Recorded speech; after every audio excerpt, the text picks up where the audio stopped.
Hello, मी अनुजा.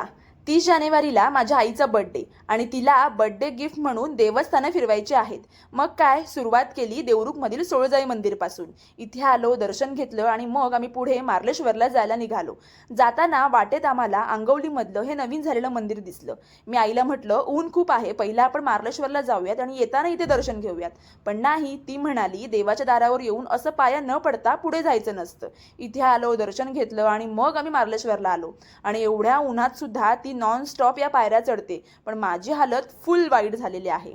काय आहे, आपल्या आईंना आहे ना, बड्डे असो किंवा कुठचंही occasion, party, celebration, cake cutting असं काही आवडत नाही. त्यांना असं देवाच्या ठिकाणी येऊन शांत बसणं, नमस्कार करणं हे खूप जास्त आवडतं. आम्ही मार्लेश्वरला आलो, गर्दी वगैरे काही नव्हती, त्यामुळे छान असं दर्शन घ्यायला आम्हाला मिळालं. आणि मार्लेश्वरला आल्यावर आहे ना, प्रत्येकजण ही ॲक्टिव्हिटी करतं, ते म्हणजे माकडांना हे असं खाणं घालणं. आम्ही सुद्धा ते केलं आणि आलो फायनली काहीतरी खायला. आम्ही दरवेळेस मार्लेश्वरला आलो ना, की इथे हॉटेल महेशमध्ये येऊन झुणका भाकरी खातो. 50 रुपयाला ही प्लेट मिळते, पण ती पोटभर असते आणि झुणका भाकरी त्यात ती मला जास्त आवडते. एवढं फिरल्यानंतर माझी ही अवस्था काही अशी झालेली आहे. सो हा व्लॉग तुम्हाला कसा वाटला मला कॉमेंटमध्ये